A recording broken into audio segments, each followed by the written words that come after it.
Me fui a la discoteca con mi novio, pero ahí estaba mi ex también. Nos miramos toda la noche, y en un punto, mi novio se quedó dormido, así que aproveché y me fui al baño con mi ex. Resulta que mi novio solo se hizo el dormido para ver cómo reaccionaba, eso es traición. Esa noche salí del baño con el corazón en la garganta y la boca todavía tibia de una decisión que, si él hubiera sido un novio decente, jamás habría tenido que pasar. Damián estaba ahí, parado justo frente a la puerta, con los ojos bien abiertos y una calma que daba miedo, como si hubiera estado contando los segundos para atraparme. No se veía borracho, no se veía confundido, se veía victorioso, como un juez que por fin tiene la prueba perfecta. En ese instante entendí que lo de dormirse no fue cansancio ni alcohol, fue estrategia pura, una trampa armada para verme caer. Y si quieres entender por qué esto terminó así, te lo voy a ordenar desde el origen.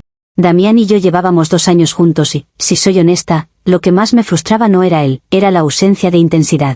Él es de esos hombres que creen que el amor se demuestra con estabilidad, con rutinas, con mensajes de buenos días y planes de domingo que huelen a resignación. A mí la paz me sirve para dormir, no para enamorarme, porque una relación sin tensión se siente como ver pintura secarse. Yo intenté adaptarme, lo juro, incluso me repetía que la madurez era eso, pero había días en que su tranquilidad me parecía una provocación. No porque yo quiera sufrir, sino porque yo necesito sentir que el otro está vivo conmigo, no solo presente. Al inicio, cuando nos conocimos, esa estabilidad suya me pareció atractiva, casi un descanso. Venía de experiencias intensas donde todo era fuego y cenizas, así que la idea de un hombre que no explota por todo sonaba como un refugio. Damián me miraba como si yo fuera una chispa interesante, y yo me dejé querer porque se sentía fácil. La facilidad es peligrosa, porque te acostumbra a que nada se discuta, y un día te das cuenta de que tampoco se siente. Con el tiempo, yo empecé a probar pequeñas cosas, comentarios, ausencias, mini desafíos, solo para ver si su sangre corría más rápido. Él casi siempre respondía con calma, y esa calma, en lugar de tranquilizarme, me dejaba con ganas de empujarlo un poco más. Damián también tenía esa manía de hablar de su trabajo como si el mundo se sostuviera en sus reuniones, y yo lo escuchaba con cara de novia comprensiva, pero por dentro me desconectaba. No lo digo con maldad, lo digo porque hay conversaciones que no tocan nada, solo llenan espacio, y yo no nací para rellenar espacios. Yo quería que me mirara como se mira algo que te puede cambiar la noche, no como se mira una taza de café que ya tienes asegurada. A veces él me decía que conmigo se sentía en paz, y yo sonreía, porque ¿qué iba a decirle? Pero por dentro pensaba que la paz también puede ser una forma de abandono. Si tú no me tiemblas un poco, ¿cómo sé que te importo de verdad? Esa idea se me fue quedando como una espina silenciosa. Yo sé que hay gente que cree que, poner a prueba, es jugar, pero para mí es confirmar realidades. Si un vínculo es real, aguanta tensión, aguanta provocación, aguanta el mundo mirándote raro, porque lo real se sostiene, no se rompe con un soplido. Y Damián, con esa manera suya de ser correcto, me daba la impresión de que su amor era más costumbre que elección. Yo quería ver elección, quería ver impulso, quería ver que me reclamara algo con los ojos, aunque fuera una sola vez. A veces me preguntaba si él me amaba o si solo le gustaba tener una novia que lo organizara emocionalmente. Esa duda no es pequeña, porque cuando se instala, empieza a dirigir tus pasos sin que te des cuenta. Antes de Damián estuvo Esteban, mi ex, y con él todo era lo contrario. Con Esteban no existía el silencio cómodo, existía la electricidad constante, esa sensación de que un comentario podía volverse pelea y una pelea podía volverse reconciliación en el mismo aliento. Era una relación tóxica, sí, explosiva, sí, pero también era magnética, como si nuestros cuerpos entendieran algo que nuestras cabezas no podían controlar. Terminamos porque éramos demasiado fuego, porque nadie sabe vivir con llamas todo el tiempo sin quemarse. Pero aunque se acabó, esa conexión no se cortó del todo, se quedó como un hilo invisible que se tensaba cuando menos lo esperabas. Yo intenté hacerme la adulta y decir que eso era pasado, pero el pasado a veces vuelve cuando el presente se siente demasiado quieto. El fin de semana pasado yo ya venía con una inquietud encima, una de esas ganas de que algo pase, de que la noche tenga historia. Damián propuso un plan tranquilo, algo de cenar y volver temprano, y a mí me dio hasta sueño solo de escucharlo. Yo necesitaba un entorno que no fuera seguro, porque en lo seguro él se crece, se vuelve cómodo, y yo me pierdo. Así que lo presioné para ir a una discoteca específica, con esa convicción de que un cambio de escenario arregla cosas, o al menos las revela. Yo sabía, porque uno siempre sabe, que Esteban solía ir a ese lugar. No lo presenté como, vamos a ver a mi ex, obviamente, lo presenté como una idea divertida, como una noche distinta, como algo para romper la rutina. Damián aceptó, porque Damián siempre acepta, y eso también era parte del problema.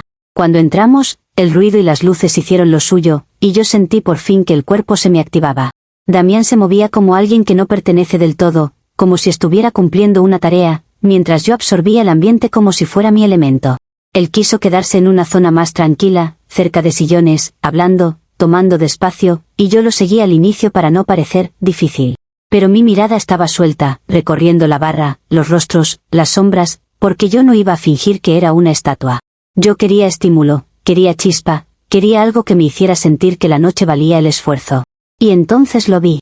Esteban estaba en la barra, apoyado con esa seguridad insolente que él siempre tuvo, como si el mundo le debiera atención. No fue un encuentro casual en mi cuerpo, fue inmediato, como si una parte vieja de mí se despertara de golpe. Él me miró y se quedó mirando, sin disimulo, sin ese pudor que fingen los ex cuando quieren parecer superiores. Yo sentí esa electricidad que no pide permiso, esa conexión magnética que no se negocia con discursos. Damián seguía hablándome, y yo asentía, pero mi mente ya estaba en otro lugar, porque hay miradas que te cambian el pulso. Yo me dije que no iba a exagerar, que solo era una coincidencia incómoda, que yo era una mujer con novio y control. Y aún así, mi cuerpo no entendió esa parte del plan. La noche avanzó y las miradas se volvieron un diálogo silencioso, uno de esos que la gente cree que no cuentan, pero cuentan más que palabras. Esteban no se acercaba, pero tampoco se iba, como si estuviera disfrutando el juego desde lejos. Yo, por mi parte, me mantenía cerca de Damián, pero cada vez que podía, miraba de reojo, como si verificara que ese hilo invisible seguía tenso. Damián, como siempre, estaba en su mundo, contando algo de trabajo con una tranquilidad que me parecía casi ofensiva en ese contexto. Yo quería que notara, que sintiera, que se le encendiera algo, aunque fuera celos, aunque fuera orgullo. Pero él seguía igual, como si yo pudiera incendiarme al lado y él solo subiera el volumen del aire acondicionado. No es que yo quisiera engañarlo por deporte, yo quería que reaccionara. Hay hombres que solo se despiertan cuando sienten que pueden perderte, y yo necesitaba saber si Damián era de esos o si de verdad era tan plano que ni la amenaza lo mueve. Esteban me miraba como si me conociera mejor que mi propio novio, y eso me picaba el orgullo, porque a mí no me gusta sentirme predecible. Yo me repetía que Damián debía darse cuenta, que era evidente, que la tensión estaba en el aire, que cualquiera con instinto lo notaría. Pero él seguía con su conversación inútil, y yo empecé a sentir que me estaba dejando sola en una escena que pedía drama. Una parte de mí se decía que eso era madurez, pero otra parte se decía que era indiferencia vestida de calma. Y esa segunda parte empezó a tomar el control. En un punto, Damián cerró los ojos y se apoyó en el respaldo del sillón, con esa postura de quien se rinde al alcohol. Fue rápido, como un interruptor, y a mí me pareció raro porque él no estaba tan tomado como para caer así. Yo lo miré un segundo, buscando señales, y me dio la impresión de que su respiración era demasiado correcta, demasiado ordenada para ser sueño real. Pero también pensé que quizá por fin se había cansado de la discoteca y su cuerpo lo apagó, y ahí se abrió un espacio peligroso. Porque cuando un hombre se queda dormido en medio de la noche, te deja sola con tus impulsos.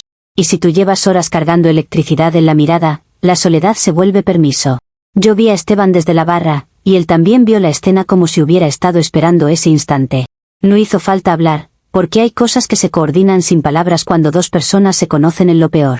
Yo me levanté con esa calma falsa que uno usa para no llamar la atención, como si fuera al baño normal. Esteban se movió en el momento exacto, sin prisa, sin nervios, como si estuviera siguiendo un guión escrito. Yo no sentí culpa en ese trayecto, sentí adrenalina, sentí que por fin la noche tenía una historia digna. Y sí, sé cómo suena, pero lo que suena no siempre refleja lo que se siente cuando estás ahí. Nos encerramos en el baño, y todo lo que había sido mirada se volvió urgencia. Yo no voy a romantizarlo, fue impulsivo, fue sucio, fue esa nostalgia con dientes que muerde y no pregunta. En mi cabeza había un argumento perfecto. Damián se durmió, yo no lo forcé, yo solo seguí la energía que la noche me estaba ofreciendo. Además, si Damián fuera un hombre atento, no me habría dejado sola con un volcán enfrente. Yo me decía que esto no era traición, era consecuencia, era tensión buscando salida, era una prueba del universo sobre lo que realmente tengo. Esteban, por supuesto, no se preocupaba por moral, Esteban siempre fue el tipo de hombre que vive en el instante. Y yo, en ese instante, sentí que por fin respiraba. Cuando salimos, la música y las luces nos golpearon como si el mundo nos estuviera esperando. Yo intenté recomponerme, ajustar la postura, limpiar cualquier señal, recuperar la cara de, aquí no ha pasado nada. Esteban se separó medio paso, lo justo para que pareciera coincidencia, como si hubiéramos compartido solo un pasillo. Yo caminé hacia donde estaba Damián con la mente ya preparando una explicación fácil, una de esas donde el otro queda como exagerado si pregunta demasiado. Pero entonces lo vi y todo se me heló, porque Damián no estaba dormido. Estaba de pie, justo en la puerta del baño, con los ojos abiertos y una expresión de victoria macabra que parecía ensayada. Damián me miró como si por fin tuviera la razón que había estado buscando en silencio, como si me hubiera puesto una trampa y el animal hubiera caído con elegancia. Lo que me dio rabia no fue que me reclamara, lo que me dio rabia fue la forma en que estaba tan seguro de su jugada, como si todo esto fuera un experimento. Él empezó a hablar de traición y de respeto, pero yo solo veía su deshonestidad, su cálculo, su necesidad de atraparme para ganar una narrativa. ¿Por qué? ¿Quién se hace el dormido de forma tan calculadora solo para ver cómo reaccionas? Eso no es amor, eso es vigilancia emocional disfrazada de calma. Y si él hubiera sido un novio honesto y se hubiera mantenido despierto, yo jamás habría tenido que irme al baño con mi ex. Comentarios de la historia principal.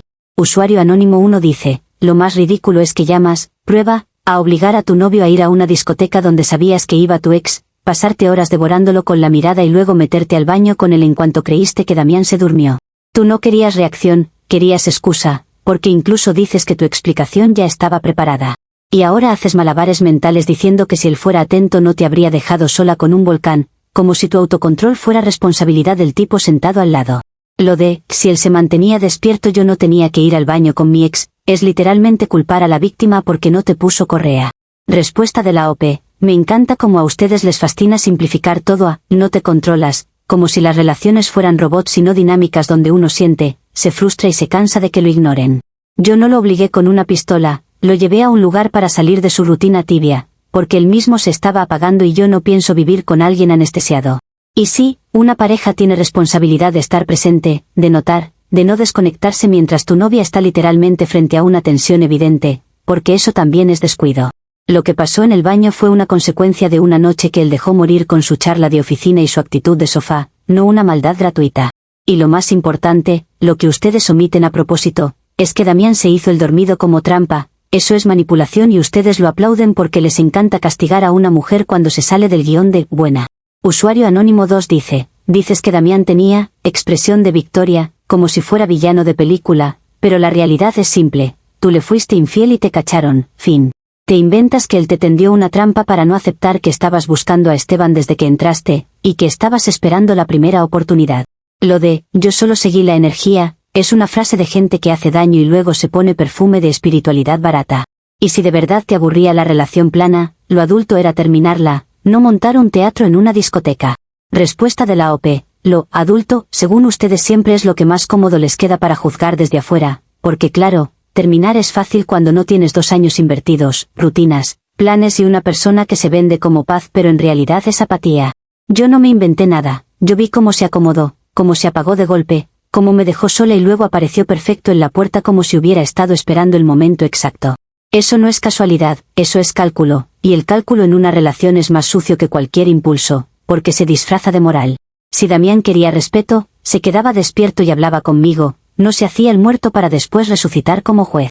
Y sí, la noche tenía energía, y yo tengo derecho a sentirme viva, lo que no tiene derecho es un hombre a jugar a detective silencioso y luego fingir que es víctima de un guión que él mismo escribió.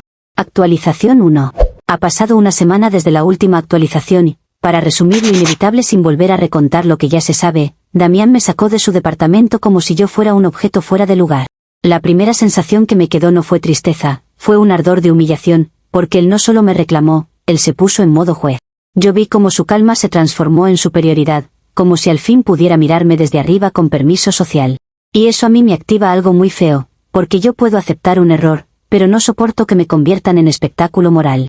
Así que, antes de irme, hice lo que cualquier persona haría cuando siente que le quieren dar una lección desde la comodidad. Yo vi sus botes de perfume caro, esos que él cuidaba como si fueran símbolo de su identidad pulcra, y me pareció poético que algo tan perfecto terminara oliendo a verdad. No fue un acto grande, fue un acto fino, silencioso, de esos que se sienten después, cuando el otro cree que ya ganó.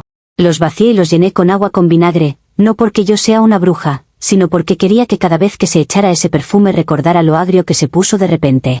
Hay personas que solo entienden con sensaciones, y yo sabía que Damián era de esos que se construyen una autoestima con aromas y apariencias. Yo necesitaba dejarle una marca sin dejar un rasguño visible, porque él ya me había dejado marcas invisibles con su trampa. Y me fui con una calma extraña, como si por fin hubiera equilibrado la balanza. Me instalé como pude, con la cabeza girando, y el siguiente movimiento lógico fue buscar refugio con Esteban. No por romanticismo, sino porque, si él había aparecido con esa conexión magnética en medio de mi relación, lo mínimo era que no me dejara cayendo al vacío. Además, si alguien entiende el fuego, es él, y yo estaba llena de fuego y de rabia. Yo le escribí con esa seguridad de quien cree que la noche compartida crea un pacto, aunque sea tácito. En mi mente era sencillo, lo que pasó fue intenso, entonces él iba a responder con intensidad, al menos con presencia. Yo no esperaba un anillo, pero sí esperaba que no se hiciera el desconocido después de haber participado tan tranquilo. La respuesta de Esteban fue una cachetada de realidad disfrazada de frase fría.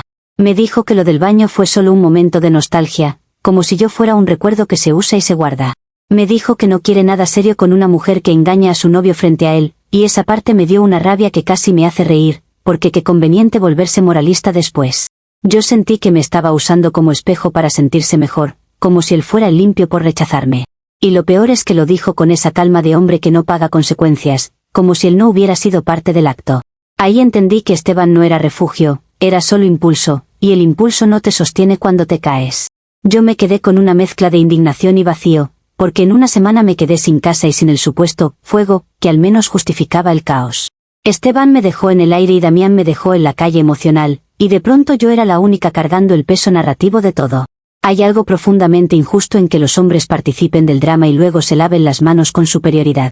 Y esa injusticia te hace querer apretar donde duele, porque si tú quedas como villana, al menos que la historia se mueva. Yo no iba a quedarme quieta viendo cómo todos me señalaban como si yo fuera la única culpable del universo. Necesitaba devolver el golpe, no con violencia, con impacto. En esa semana también me di cuenta de que Damián no estaba triste, estaba ofendido, y ese tipo de ofensa es la más peligrosa, porque se convierte en deseo de castigo. Él no me escribía para hablar, me escribía para marcar límites como si yo fuera una amenaza logística. Su tono era de «esto se acabó», de «no te acerques», y yo lo leía como un acto de control, porque de pronto el hombre estable se convirtió en guardia de seguridad de su propia vida. Eso me encendió el orgullo, porque yo no acepto que alguien me haga caer y encima me pida que caiga ordenadamente. Yo empecé a imaginarlo contando la historia a otros con cara de mártir, describiéndome como caos, y esa imagen me subía el pulso. La gente ama a un hombre que abre los ojos, y yo no iba a regalarle esa película sin meter un giro que lo incomodara. Fue ahí cuando se me ocurrió enviarle un mensaje diciendo que estoy embarazada de Esteban, no porque yo quisiera un bebé, ni porque yo crea en esas manipulaciones como estilo de vida, sino como golpe emocional quirúrgico. Yo quería que sintiera el peso de su jueguito de espía, que entendiera que jugar a atraparte tiene consecuencias que no se controlan. Si él había querido un momento de verdad, entonces le iba a dar un momento que le explotara en la cabeza. Además, yo estaba furiosa con Esteban por hacerse el superior, así que el mensaje también era una forma de arrastrarlo a la realidad. Si participas en el caos te conoce. Yo lo escribí con un tono calculado, lo suficiente serio para que doliera, lo suficiente abrupto para que no se pudiera ignorar. Y cuando lo envié, sentí esa descarga terrible de poder que solo aparece cuando estás desesperada. Mi idea era sencilla, Damián iba a entrar en shock, me iba a buscar, íbamos a hablar, yo iba a recuperar control narrativo.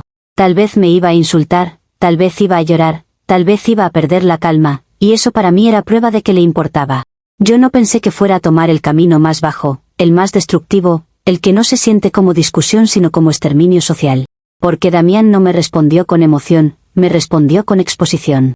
Y ahí es donde yo vi su verdadera cara, porque la gente estable cuando se rompe, no grita, aniquila. Damián agarró mi mensaje y lo envió a mi jefe y a mis padres en un grupo de chat, como si mi vida fuera un documento que se puede reenviar. No le bastó con echarme, no le bastó con reclamarme, necesitaba arruinar mi reputación familiar antes de que yo pudiera explicar nada. Yo me enteré por las notificaciones, por la forma en que mi teléfono empezó a vibrar como si estuviera teniendo un ataque. Vi el nombre de mi jefe ahí, vi los nombres de mis padres ahí, y sentí que me arrancaban la piel con burocracia digital.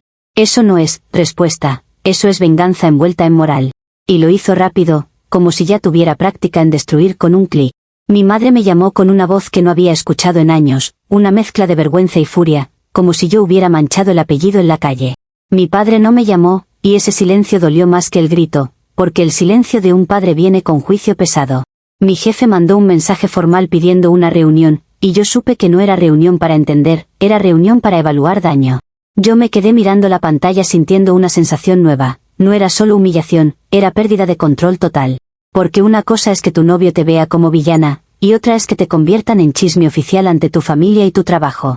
Y todo por un mensaje que, en mi cabeza, era una lección, una sacudida, una manera de equilibrar la trampa que él me tendió. Intenté reaccionar con rapidez, enviar aclaraciones, decir que era una broma, que era sarcasmo, que era una exageración, pero el problema de los mensajes es que existen sin contexto. Una vez que una idea entra en un grupo, ya no la controlas, se multiplica como virus. Mis padres no querían explicación, querían penitencia, y yo no estaba dispuesta a humillarme como si hubiera cometido un crimen público. Mi jefe no quería matices, quería certezas, y yo no tenía certezas porque todo había sido un caos que escaló. Yo sentía que Damián me había puesto una marca que no se borra con perdón, porque ya era reputación, ya era etiqueta. Y ahí entendí que la discusión dejó de ser pareja, se volvió supervivencia social. Lo más indignante es que, en el fondo, todo esto se originó porque él se hizo el dormido para atraparme, y esa parte se perdió en el ruido. Nadie habla del tipo que decide vigilar en lugar de hablar, del hombre que prefiere tender trampas para luego fingir inocencia. A mí me juzgaban por el baño, por el mensaje, por la vergüenza, pero a él lo aplaudían por poner límites. Yo veía la balanza torcida, y cuanto más torcida la veía, más me costaba mantenerme tranquila. Me empecé a sentir rodeada por un relato donde yo era caos por naturaleza, y Damián era víctima por estrategia. Y esa injusticia, la injusticia real, fue lo que me dejó temblando esa semana. La amenaza inmediata era clara, mi trabajo, mi familia, mi estabilidad, todo estaba en riesgo por un pantallazo reenviado. Yo pasé días intentando anticipar daños, preparando explicaciones, midiendo cada palabra para no empeorar la imagen. Mis padres querían verme para hablar seriamente, y yo sabía que eso no era conversación, era juicio. Mi jefe quería verme en la oficina, y yo sentía que iba directo a un paredón profesional. Y mientras tanto, Damián estaba cómodo en su postura moral, con su victoria privada convertida en castigo público. Esa semana terminó con una certeza: si él ya me expuso así, lo que viene no va a ser solo personal, va a ser un linchamiento donde cualquiera se siente con derecho a señalarme. Comentarios de la actualización 1. Usuario anónimo 1 dice: vaciarle los perfumes caros y llenarlos con vinagre es el tipo de venganza pasivo-agresiva de persona que no soporta perder control, y encima luego te indignas porque él te expone. También es increíble que Esteban te diga en tu cara que lo del baño fue nostalgia y todavía te sorprenda, porque tú misma lo usaste como adrenalina, no como relación. Y lo del mensaje de embarazo es de manual, manipulación emocional barata para castigar a Damián por cacharte, no por su jueguito de espía. Que él lo haya mandado al grupo con tu jefe y tus padres es brutal, sí, pero tú encendiste el incendio con gasolina. Respuesta de la OP: me encanta que reduzcas todo a no soporta perder control, cuando nadie habla de que a mí me pusieron una trampa y luego me trataron como si mi caída confirmara que yo era mala desde el nacimiento. Lo del perfume no fue locura, fue simbolismo, porque hay gente que solo entiende cuando algo se les mete en la rutina y les recuerda lo que hicieron, así como él metió su moral en mi vida para romperla. Esteban no me sorprende por rechazarme, me indigna por hacerse el limpio después de participar, porque los hombres aman sentirse correctos cuando les conviene, y eso también es manipulación. Y el mensaje del embarazo era una sacudida, una forma de que Damián sintiera aunque sea un segundo de peso real por jugar a detective, no un intento de amarrarlo. Que él lo mandara a mi jefe y a mis padres no es brutal, es cobarde, porque cuando alguien necesita humillarte públicamente es porque no puede sostener su verdad sin público. Usuario anónimo 2 dice: lo más enfermizo es que usas a un supuesto bebé como arma, aunque sea mentira, y luego te quejas de que tu familia se altere. Tú misma creaste una situación donde tu jefe ahora piensa que su empleada anda en un triángulo con embarazo incluido, o sea, obvio que te van a mirar raro. Y de paso te haces la víctima diciendo que nadie habla de la trampa del dormido, cuando esa trampa solo funcionó porque tú elegiste irte al baño con tu ex. Si de verdad querías hablar, hablabas, pero preferiste el show y ahora te duele que el show tenga público. Respuesta de la OP: ustedes tienen una obsesión con moralizar desde la comodidad, como si la vida fuera un libro con reglas limpias y la gente no reaccionara cuando la empujan contra la pared. Yo no usé un bebé, usé una idea impactante para romper el escudo de superioridad de un hombre que se creyó genio por fingir sueño y luego pararse en la puerta como juez. Mi familia se alteró porque Damián los metió en nuestra intimidad a propósito, no porque yo les mandara el mensaje a ellos, eso fue una decisión suya, y la decisión de exponer siempre es más sucia que la de provocar. Mi jefe me va a mirar raro porque ahora hay un chisme corporativo, y eso es exactamente lo que Damián quiso, daño colateral para castigarme sin tener que tocarme. Y sí, yo elegí el baño, pero él eligió la emboscada, y si a ti te parece normal vivir con alguien que te tiende trampas, entonces el problema no soy yo, es el estándar que tienes para las relaciones. Actualización 2. Han pasado 3 semanas desde la última actualización, y lo único que voy a decir del punto anterior es que mi nombre quedó en el aire como un chisme listo para ser masticado. Yo pensaba que después del escándalo familiar y laboral, al menos habría un límite humano, pero subestimé lo mucho que la gente disfruta cuando una mujer queda marcada. En ese tiempo yo intenté sobrevivir, no rehacer mi vida, como dicen los optimistas, sino simplemente no desmoronarme en público. Me repetía que el asunto era entre Damián y yo, que lo demás era ruido, pero el ruido empezó a tener forma, rostro y pantalla. Y cuando el ruido se vuelve contenido, deja de ser casualidad y se vuelve condena. Lo que encendió todo fue que Damián se volvió viral en el grupo de la discoteca, y no por algo noble, sino por una humillación empaquetada para consumo. Un guardia de seguridad grabó el momento exacto en que Damián me atrapó saliendo del baño, y lo subió con un título ridículo, de esos que glorifican al hombre herido, como si hubiera sobrevivido a una guerra. La gente lo compartió como si fuera un meme educativo, con risitas, con frases de machito orgulloso, con ese tono de, por fin abrió los ojos. Yo ni siquiera me enteré por Damián, me enteré porque el vídeo me empezó a perseguir por todas partes como si yo fuera un personaje público. Y eso te rompe algo, porque una cosa es tener un error privado y otra es convertirte en espectáculo nocturno. Al inicio pensé que no era tan grave, que serían unos días de chisme y ya, porque así funciona Internet, se aburre rápido. Pero el problema es que cuando te ponen un apodo pegajoso, ese apodo se vuelve tu tarjeta de presentación. La gente no decía mi nombre, decía, la del baño, como si yo no fuera una persona con historia, sino una escena repetida en bucle. Yo intenté entrar a una discoteca distinta, lejos de esa, pensando que nadie me reconocería, y en cuanto crucé la puerta sentí las miradas, las risas, los codazos. Alguien me señaló y lo dijo en voz alta, y lo peor fue que otros lo confirmaron con emoción, como si me estuvieran esperando. Salí sin siquiera pedir un trago, con el estómago apretado y la cara ardiendo de vergüenza. Lo intenté otra vez en otro lugar, y pasó lo mismo, como si las discotecas de la zona se hubieran convertido en un solo salón de juicio. La música seguía, la gente bailaba, pero yo me sentía como una acusada caminando por un pasillo.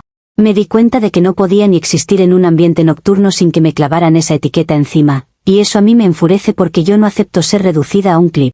La vida social para mí siempre fue parte de mi identidad, de mi energía, de mi control de escena, y ahora ese espacio estaba contaminado por una narrativa donde Damián era el héroe. Y claro, a él eso le encantaba, porque para un hombre estable no hay mejor droga que ser admirado por aguantar algo. En ese punto mi rabia dejó de ser tristeza y se volvió estrategia. Yo pensé que si la gente estaba consumiendo una historia, entonces había que ensuciar esa historia con una verdad más incómoda, algo que los obligara a ver que Damián no era un santo espontáneo, sino un tipo capaz de calcular. Empecé a obsesionarme con la idea de que lo que hizo esa noche no fue casual, que hubo intención, que hubo juego psicológico, y esa idea me dio una chispa de control. Porque si yo lograba que la gente lo viera como alguien turbio, el héroe se desinflaba. Yo no quería venganza por romanticismo, quería equilibrio narrativo, porque él ya me había destrozado la reputación y encima estaba cosechando aplausos. Y cuando un hombre cosecha aplausos con tu caída, lo mínimo es incomodarlo. Yo sabía que Damián iba al gimnasio con rutina casi religiosa, de esas rutinas que la gente usa para sentirse superior. Ese gimnasio no era solo un lugar, era su escenario de disciplina, su identidad, su comunidad, su pequeña iglesia del ego. Y ahí es donde un rumor pesa más, porque la gente se cree moralmente perfecta solo porque levanta pesas. Yo fui con calma, sin lágrimas, sin show, con esa serenidad que confunde, porque si entras gritando, te vuelves caricatura. Mi idea era plantar una duda, no una pelea, sembrar una sospecha que se quedara flotando en las conversaciones. Y sí, lo hice con intención, porque Damián había jugado con la intención primero. Empecé a decir que él tenía una cámara oculta en su casa, que era un acosador que fingía dormirse para grabar a la gente, porque esa es la verdad emocional de lo que hizo, aunque a algunos les parezca exagerado.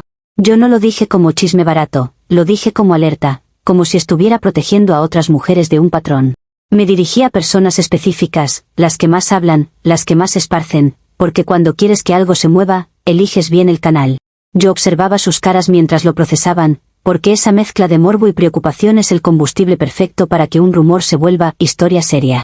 Y en ese momento sentí que por fin el tablero se equilibraba, que la gente iba a dejar de verlo como mártir y empezar a verlo como sospechoso. La reacción en el gimnasio fue inmediata, no porque me creyeran por mí, sino porque a la gente le encanta sentirse parte de algo grave. Algunos se escandalizaron con esa indignación performática de, aquí no toleramos acosadores, otros se quedaron en silencio mirándose entre ellos, como si ya hubieran visto señales. Yo me mantuve firme, sin temblar, porque cuando tú titubeas, te comen, y yo no iba a darles ese gusto. Incluso dije que lo de esa noche demostraba el patrón, que él disfruta atrapar, observar, controlar sin que te des cuenta. A mí me parecía lógico, porque alguien que juega con el sueño fingido también puede jugar con la vigilancia oculta. Y sí, quizás a alguien le parece salto grande, pero las conductas tienen raíces, y yo estaba describiendo la raíz. El problema fue que el gimnasio, en su intento de hacer lo correcto, decidió exigirle a Damián pruebas para defenderse. Esa parte me pareció casi cómica, porque yo pensé que se iban a quedar en el chisme, no que iban a convertirlo en un proceso. Le pidieron que mostrara las grabaciones para demostrar que no existía cámara, como si de verdad fuera normal pedirle a alguien que muestre contenido privado para limpiar su nombre. Yo esperaba que Damián se asustara, que se descompusiera, que perdiera su máscara de calma, porque nadie quiere verse forzado a justificar su intimidad. Pero Damián es de esos hombres que cuando los empujas, no se rompen, se vuelven fríos y precisos. Y ahí fue cuando me di cuenta de que yo había tocado un cable con corriente directa. Damián no mostró ninguna grabación, porque según él, no había nada que mostrar, y eso sonó perfecto para su postura de inocente ofendido. En lugar de eso, sacó algo que a mí me dejó helada, porque era una jugada más sucia y más efectiva. Mostró los mensajes donde yo admitía que lo del embarazo era mentira y que solo quería generar caos. Los enseñó como si fueran prueba de que yo soy una persona incapaz de decir la verdad, como si mi palabra ya no mereciera ni un segundo de consideración. Yo sentí que el aire se me iba, porque esos mensajes no eran solo un «me equivoqué», eran munición para destruir cualquier defensa futura que yo intentara construir. Y lo presentó con una calma tan segura que parecía que llevaba semanas esperando una oportunidad para exhibirme de nuevo. La gente del gimnasio reaccionó como rebaño cuando huele sangre, con esa mezcla de indignación y morbo que los hace sentirse superiores. Los que minutos antes me escuchaban con cara de preocupación, ahora me miraban como si yo fuera una amenaza social. Algunos se alejaron físicamente, como si la mentira fuera contagiosa, y eso fue humillante porque yo estaba parada ahí, con la cara ardiéndome, sintiendo que me estaban desnudando otra vez. Lo más cruel fue que muchos no vieron la intención detrás, solo vieron el titular fácil: ella admitió que genera caos. Y cuando te reducen a esa frase, ya no importa lo que expliques después, porque la explicación se percibe como más manipulación. Yo intenté mantenerme firme, pero mi cuerpo reaccionaba solo, con ese temblor pequeño que te delata aunque quieras ser estatua. Sentí rabia, sí, pero también sentí un tipo de impotencia nueva, porque Damián había logrado que mi propia voz se convirtiera en sentencia. Yo quise decir que esos mensajes fueron provocados por el nivel de humillación, que él ya me había expuesto, que yo estaba reaccionando a un juego psicológico, pero nadie quiere contexto cuando ya tiene villana. El gimnasio no quería entender, quería resolver, y resolver para ello significaba apartarme del lugar moral. Yo vi cómo el relato se cerraba delante de mí, con la misma rapidez con la que una puerta se cierra en la cara. Y me quedó claro que Damián sabía exactamente qué botón presionar para que todos me soltaran. Ese día, al salir del gimnasio, sentí que ya no tenía territorio social en esa zona. La discoteca era un tribunal, el gimnasio era un tribunal, el barrio entero se estaba convirtiendo en un mapa de lugares donde yo era señalada. Empecé a notar que incluso personas que no me conocían ya tenían una opinión, porque el vídeo y los mensajes creaban una versión de mí fácil de consumir. Yo sentía que caminaba con un letrero invisible colgando, y ese tipo de paranoia no te deja respirar. Además, con mi trabajo en tensión desde lo anterior, esto era gasolina sobre fuego, porque si el rumor saltaba al entorno laboral, el daño sería irreversible. Y yo veía a Damián disfrutando su superioridad sin mover un dedo, solo dejando que el mundo hiciera el trabajo por él. Lo más frustrante es que mi reacción, por más extrema que la gente la pinte, fue un intento de ponerlo en el mismo nivel de sospecha en el que él me dejó a mí. Pero en este mundo, un hombre sospechoso siempre tiene una segunda oportunidad, y una mujer señalada se queda con la marca. La ironía es que el gimnasio, que se cree tan correcto, terminó premiándolo por ser transparente y castigándome por ser caótica, como si la vida fuera un examen de ética donde él siempre saca 10.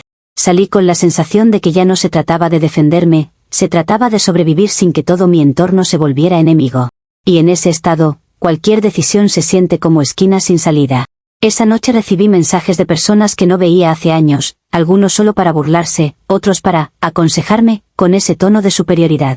Me decían que buscara ayuda, que dejara de inventar cosas, que aceptara consecuencias, como si yo no estuviera viviendo exactamente eso, consecuencias multiplicadas.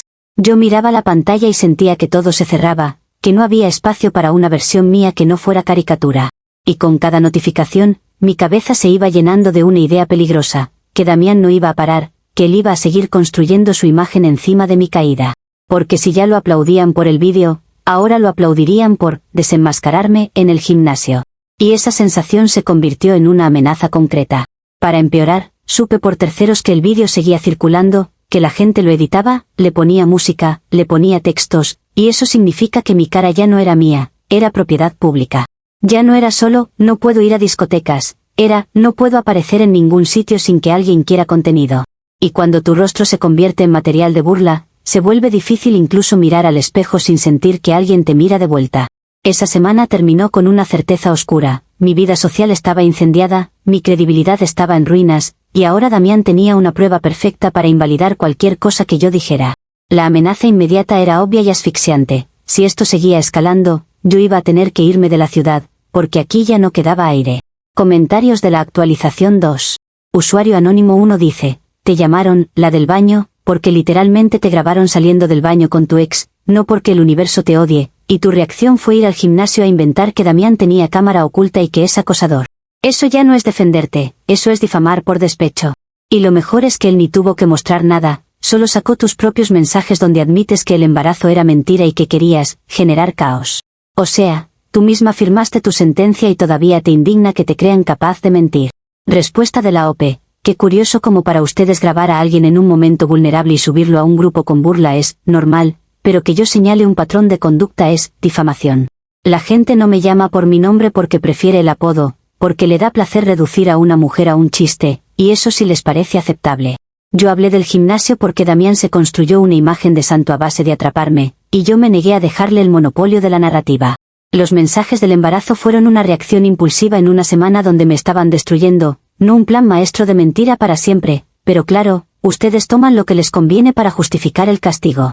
Y si él es tan inocente, porque su respuesta siempre es exponerme y humillarme en público en vez de cerrar el tema como adulto.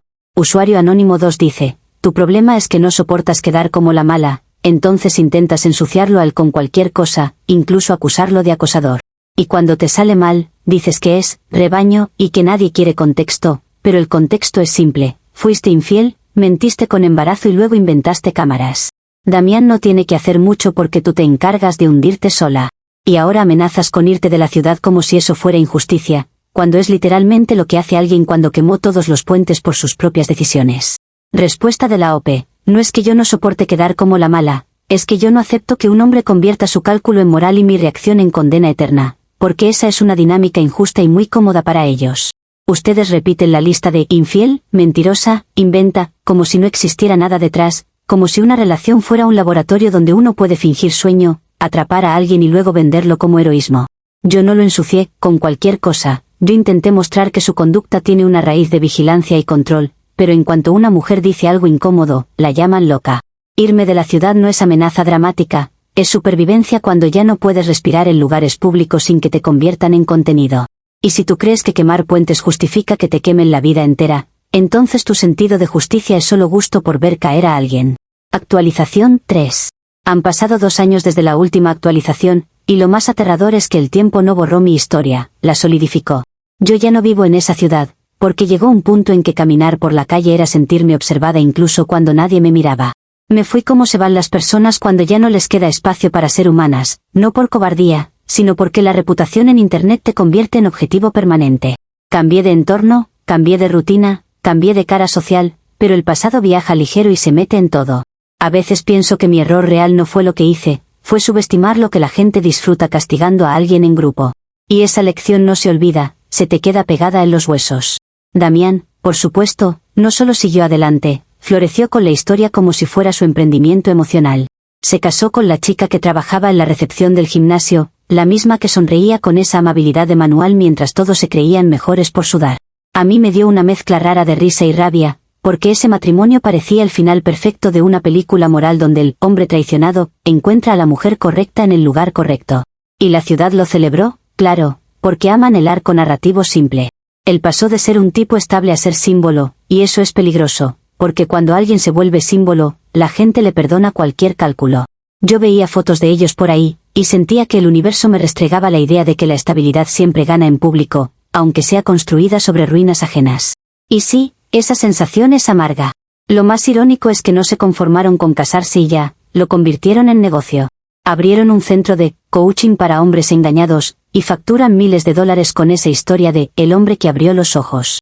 Imagínate lo que es ver tu peor noche convertida en producto, en talleres, en frases motivacionales, en camisetas metafóricas de autoestima. Yo sé que suena exagerado, pero cuando algo se vuelve marca, deja de ser solo experiencia y se vuelve maquinaria.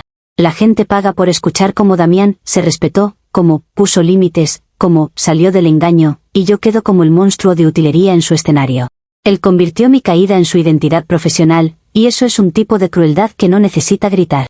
Solo necesita facturar. Yo, en cambio, terminé trabajando en un call center en otra ciudad, un trabajo donde nadie ve mi cara, y esa parte no es casualidad. Yo elegí un lugar donde mi voz puede existir sin que mi rostro sea reconocido, porque mi cara sigue apareciendo en memes de infidelidad fallida. Esos memes no te pagan la renta, pero sí te roban la tranquilidad, porque nunca sabes cuándo alguien te va a mirar con esa media sonrisa de «yo te vi en internet».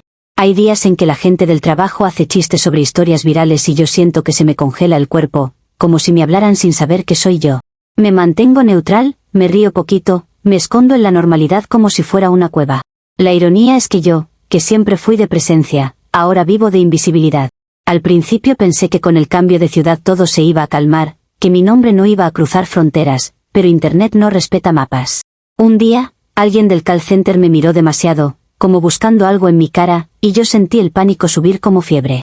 No dijo nada, pero yo pasé el resto del día con la sensación de que me había reconocido.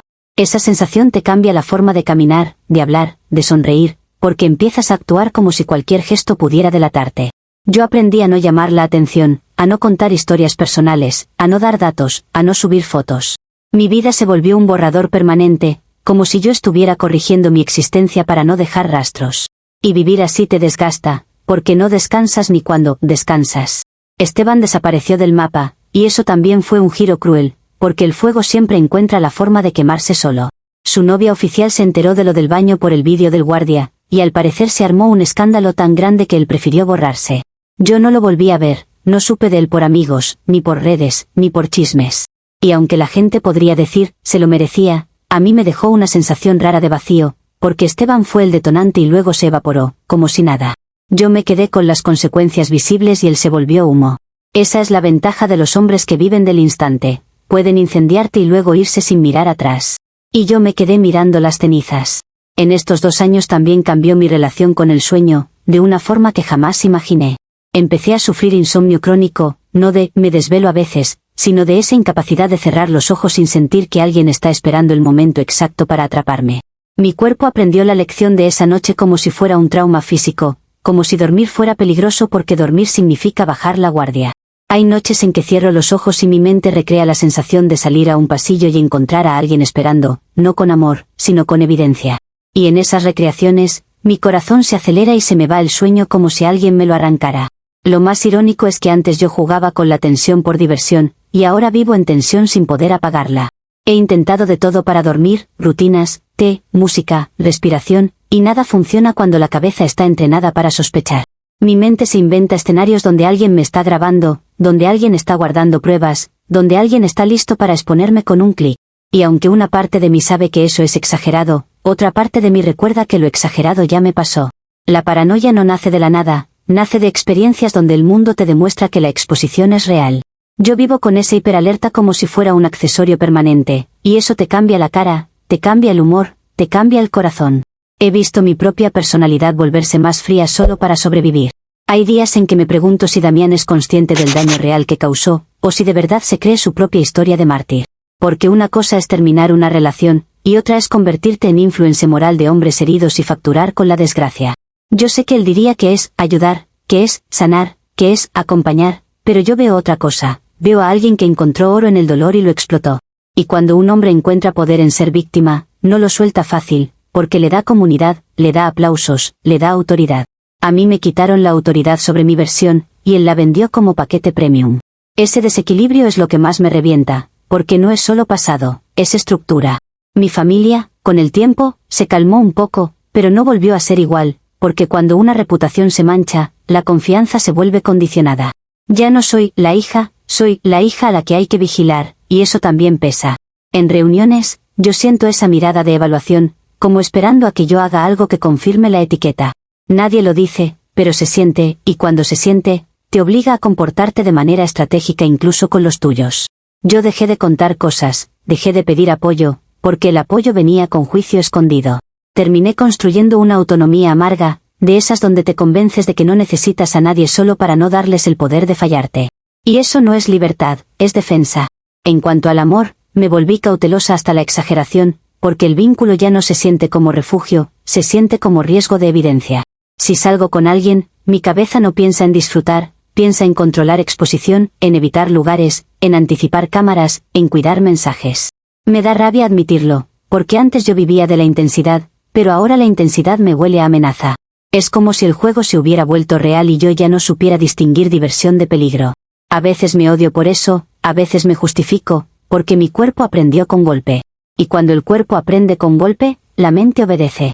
Lo más cruel de todo es que Damián parece dormir perfecto, porque cuando una persona gana el relato, descansa. Él tiene esposa, tiene negocio, tiene comunidad, tiene gente que lo valida y lo aplaude, y esa validación te limpia por dentro aunque seas calculador. Yo, en cambio, vivo con la sensación de que el descanso no existe, porque cada vez que intento soltar el control, mi mente me recuerda que el mundo no perdona descuidos. Esa es la forma poética del karma, supongo, pero no como lo pintan los moralistas, sino como un castigo psicológico. Mi juego de caos terminó dejándome en una vigilancia eterna, y lo más irónico es que ahora, aunque quiera, no sé volver a ser tranquila. La calma que yo desprecié se volvió un lujo que no puedo comprar. Hay noches en que me quedo mirando el techo pensando en cómo una sola decisión te reorganiza toda la vida. No me arrepiento de sentir, no me arrepiento de querer intensidad, pero sí me arrepiento de subestimar lo metódico que puede ser un hombre que aparenta paz. Porque la paz también puede ser máscara, y cuando esa máscara cae, lo que hay debajo es control, castigo y cálculo. Yo aprendí tarde que no todos los silencios son bondad, algunos silencios son preparación. Y con esa lección me duermo a medias, si es que me duermo. Hoy mi realidad es simple, una ciudad nueva, una vida más pequeña, un trabajo donde mi voz importa más que mi cara, y una mente que no se apaga. Damián está en su centro de coaching contando su historia como si fuera ejemplo, y la gente lo escucha como si fuera sabio. Esteban es un fantasma que se evaporó con el humo del escándalo, y yo me quedé con el residuo. Y el problema inmediato, el que me pesa como amenaza constante, es que el centro de Damián sigue creciendo, y mientras más crece, más revive el relato, más se comparte el meme, más posible es que mi pasado me alcance incluso aquí. Yo no tengo miedo de una persona, tengo miedo del sistema de atención que convierte cualquier error en identidad. Comentarios de la actualización 3. Usuario anónimo 1 dice, Damián se casó, abrió un centro de coaching y factura miles porque tú le diste el material perfecto. Vídeos saliendo del baño, mentiras de embarazo, difamación en el gimnasio. Eso no es que él sea un genio, es que tú fuiste un desastre público con recibo. Y ahora te haces la víctima diciendo que tu rostro sigue en memes, cuando Internet solo repite lo que tú misma hiciste.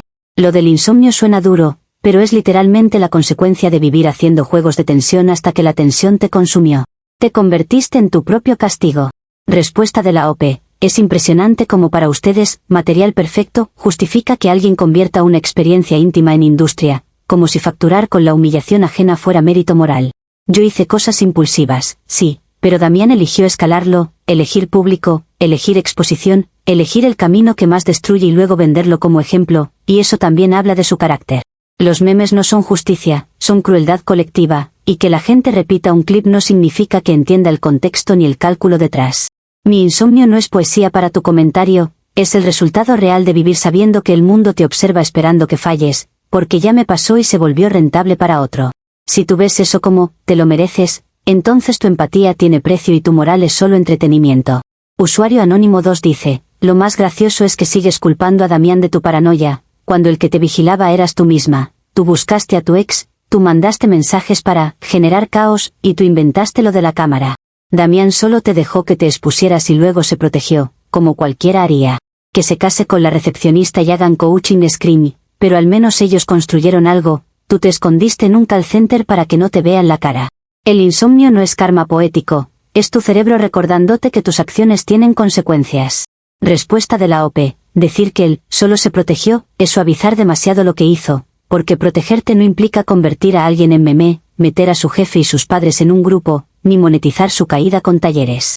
Eso no es defensa, eso es castigo con marketing, y la diferencia importa aunque a ustedes les incomode. Yo no me escondí porque sea débil, me escondí porque cuando la gente te reduce a un apodo, cualquier aparición se vuelve material de burla, y yo tenía que comer y vivir sin estar en vitrina. El insomnio no es mi cerebro diciéndome, te lo mereces, es mi cuerpo recordándome que en el mundo real hay gente esperando el momento para atraparte y exponerlo, y yo lo viví de primera mano. Si tú llamas a eso, consecuencias, perfecto, pero no lo maquilles como si fuera justo, Porque lo justo no debería depender de cuánta gente se ríe contigo.